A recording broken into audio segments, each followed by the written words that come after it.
Secretary of State Marco Rubio told the European leaders that Washington is not walking away from their alliance. Joining us to discuss is London-based economist Daniel Lacalle. He's an international financial analyst and author of the book Freedom or Equality. Daniel, good afternoon. So Rubio says U.S. and Europe belong together and wants a Western revival. And some people are calling the speech, and this is a quote, without fear, without reservation, and without apology. So let me ask you, what did you think of Rubio's speech, Daniel? I thought, thank you very much, Don. I thought that the speech was extremely important. And I think it was inspiring and at the same time, very important in terms of the messages given to the authorities in Europe.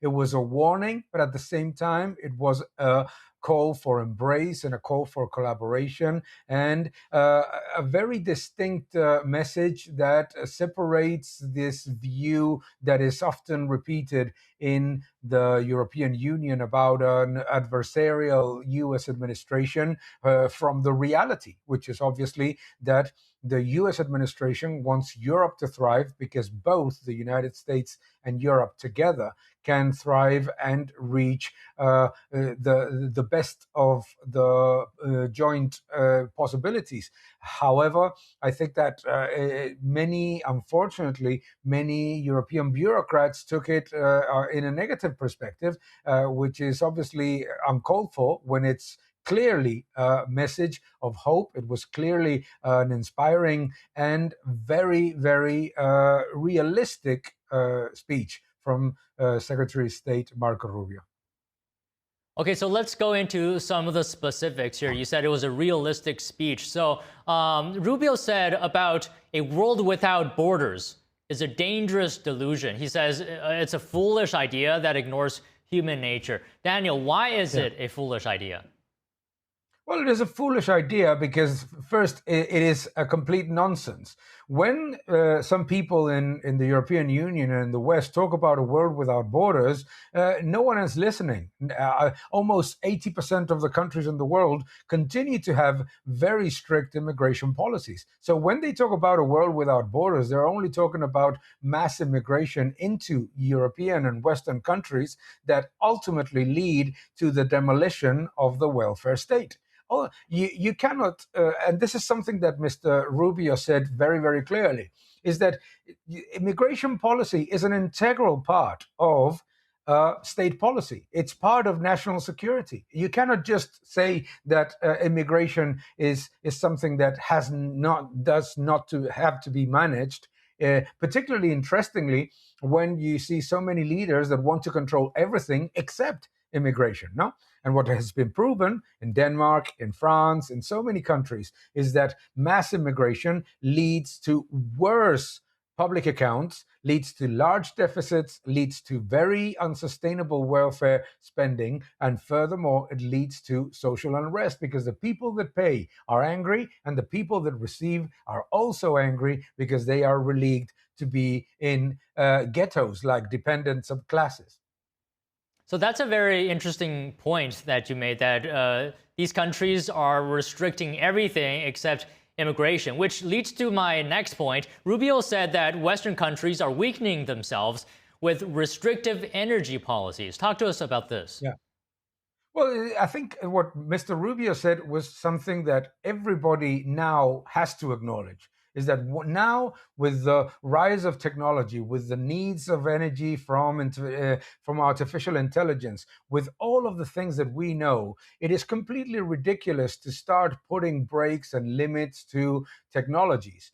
We need every technology. We need oil and gas. We need renewables. We need nuclear. So it makes no sense to see these energy policies in the European Union, in which at the same time they're saying that they don't want to develop their natural gas resources, but they're paying 3 times more for natural gas imported from Russia. That they talk about how they love renewables, but they don't want to mine copper and they don't want to mine lithium, etc. It's just nonsense. It's just nonsense. I call it PowerPoint energy policy. It has completely demolished the industry in the European Union. And what Marco Rubio said echoes, interestingly, what is now becoming a bigger voice in the European Union. It's been said by Merz, it's been said by Meloni, it's been said by the Polish, by the Dutch, and also by the Hungarian presidents. We need to be aware of the needs to have an energy policy that is focused on reliability, security, and affordability. And currently, the European Union energy policy does not follow any of those principles. So, Daniel, earlier you said some European lawmakers took the speech negatively, but according to Rubio, he said the U.S. actually prefers to work with Europe. So let me ask you this: why is a strong U.S.-Europe relationship mutually beneficial? Oh, it's mutually beneficial because both economic regions share the same economic principles, share the same values, share a common way of looking at international and national institutions, at the financial system, the open trade, the same view about democracy, about limiting power of governments and having all the different elements that separate powers in Western democracies. So those are elements that allow countries to trade together and to be stronger together. What is completely ridiculous is, and he mentioned it in the speech, is to believe that you're going to be able to manage a relationship with countries that have completely different rules and that end up advancing against your national interest by taking advantage of the Western rules. So what he said, I think that both in energy, in security, and in immigration is now something that more and more voices in the European Union are acknowledging. And that's why he got a standing ovation, even though there were two European Union officials that did not like what he said. But what he said, unfortunately, is that it's so evident is in the stagnation of the European Union, in the lack of leadership in technology, in the lack of leadership in energy, and also with the loss of competitiveness and the worsening of the environment, both for technology but also for industry. Okay, so you briefly brought up the United Nations, and this is a point I want to end today's conversation on. What was your reaction when Rubio essentially made the point in his speech that international institutions like the UN is effectively irrelevant today because it played virtually no role in Gaza and it could not solve the war in Ukraine? Your reaction to that?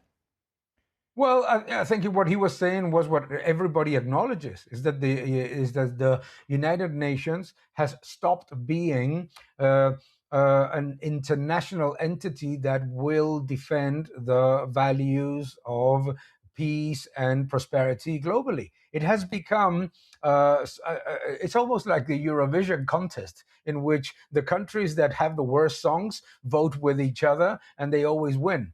It doesn't make any sense. What is happening in the United Nations is ludicrous. We have seen countries that kill LGBT people. We have seen countries that torture and hang women